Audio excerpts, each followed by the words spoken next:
So someone asked an incredible question today, and I thought we need to have a longer conversation about this. So the question was, can you explain dampness to me? Because I was posting about foods that I've used to remedy dampness and hyper nourish my body. And that I'm seeing that this is a key thing in assisting women, especially in perimenopause and menopause, and that so many hormonal problems are directly related to this Chinese medicine concept of dampness. But that even in Chinese medicine, there's vastly different conversations being had about dampness. And so I think it needs attention, because even the way I was taught about dampness actually didn't work for me. Like, the way to remedy it didn't work for me. And that I was an interesting case that I didn't even realize with my studies that dampness would work the way it was in my body. So backstory is, in Chinese medicine, a lot of times when we talk about dampness, they will talk about weight gain. And I even knew that like long before I really worked with my own dampness. What I didn't know is that the dampness could substitute for blood. And so if we were really blood deficient, think hormonally compromised, then you can't recover the hormones if you aren't addressing the dampness. Now, dampness is like a word for sticky water. Think of it that way. You could think of it as just kind of accumulated substance, but not necessarily as a negative. So I bring in the blood conversation because if you have hormonal issues, you likely have deficient blood or weak blood in a Chinese medicine model. And I will tell you that my backstory is that I spent a long time continuously trying to nourish my blood. And it wasn't until a really wise person pointed out, well, you've got this dampness that your body is substituting for blood. So you can't tone your blood the usual ways when there's dampness, because you actually have to help your body remedy the dampness. But to do that, you have to look at why the body is making dampness. Now, there's a lot of people would say that's all about food. I say it's not. I have actually found that dampness has more to do with where we feel out of control, out of alignment, or unworthy, or kind of stuck in our life, or where we're pushing all the time. So we're constantly trying to make the next thing happen or stay ahead. So we're always kind of under the gun. And then that creates this stickiness and stasis in our body. And sometimes then the dampness is used as defense. In my case, it was used because after having had 3 kids, nursing them all, very busy practice, very busy life, and I tend towards weakness in the spleen and dampness and blood deficiency. So that got compounded, which then meant that my body needed to kind of shore herself up. She used the dampness to do that. Now, it was compounded for sure by foods that accelerate dampness. So heavy, sticky, overly sweet, overly salty foods are going to compound dampness, as are too many raw foods. So, people are always kind of surprised when I say, look, if you have dampness, cut the salads. That could be an easy fix. Cut the salads and cut the smoothies. And then, there are many other beautiful techniques. But the reason being is that things that are cold and things that are kind of like sticky and heavy, like lots of dairy, lots of fat, a lot of added oil, eating tons of nuts, eating tons of nut butter, like eating lots of cold foods, drinking your foods with liquids with ice, they're all going to make the stomach cold and make the spleen cold. And in Chinese medicine, that matters, because if the stomach and spleen get cold, you get more dampness.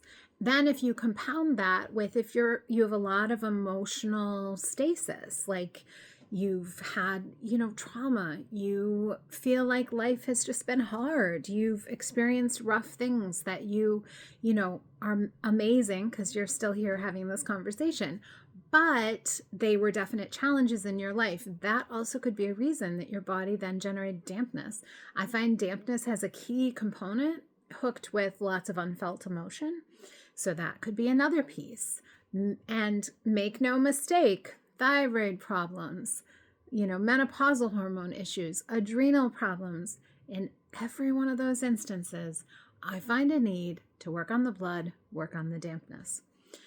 So that's why it's not just food, but food plays a key role. Because I see all the time, people only do the food piece. They don't know how to do the body connection piece, the work of releasing the emotions from the tissues, the work of making the cells feel safe, the work of partnering with your organs. And it's just another diet.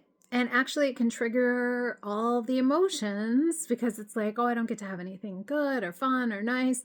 I'm not enjoying myself. And then surprise, surprise, like there's more dampness. And I believe that this is why most diets fail, is because you're not addressing the reasons why the body's doing this. So if it's protection against craziness in life, or a whole inner critic, or like dominant emotions that are hard to feel, then your body's going to keep the dampness in place because it's buffering. It's like helping quiet it down or numb it out. And quite honestly, we needed that. So it was a service. So you can't go in and just like, no, I want this dampness, AKA weight, to just leave. We need to actually understand and partner with the body for what she's been doing out of wisdom, and then work forward from there. So we can work with food, which means, like I just said, like diminishing the extra damp foods, high fat, high salt, high sweet, and leaning more into easy to digest. So I actually have people do more like legumes, steamed vegetables, broths, soups, whole grains.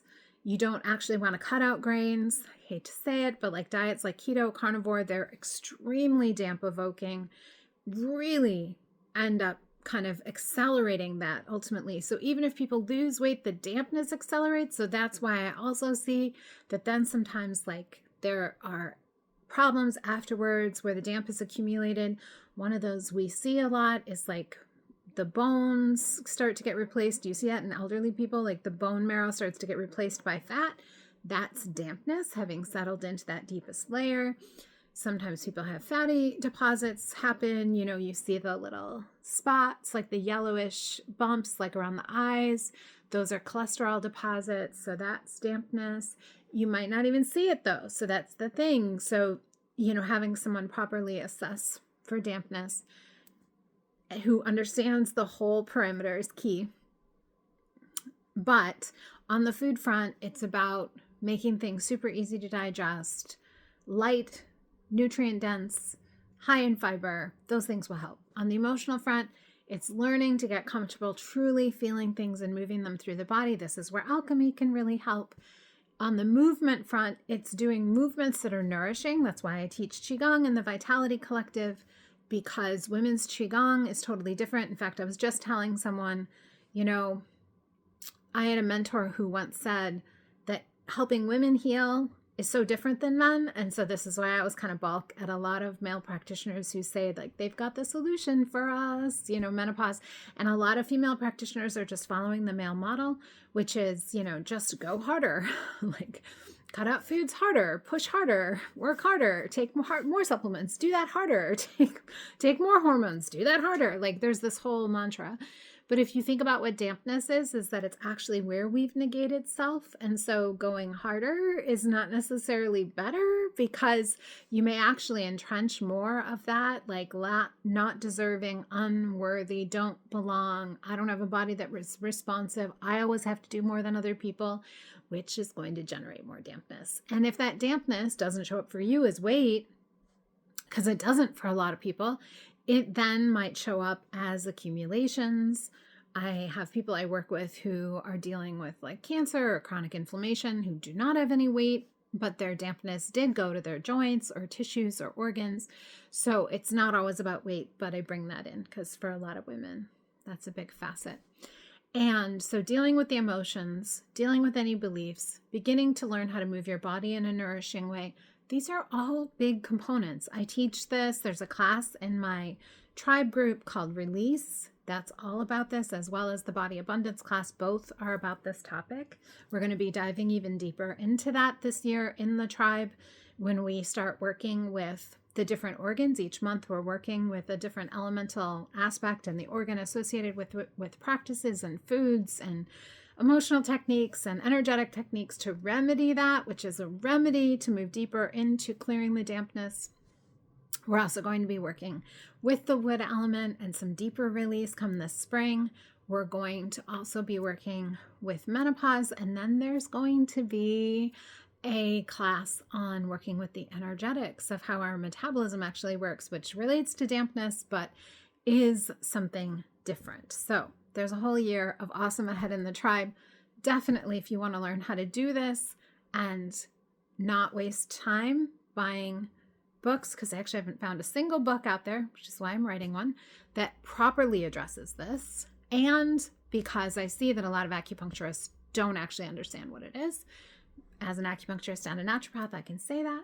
So it's way more complex and yet also requires a really gentle approach to remedy. So I would love your questions. Please post them below or send me a message.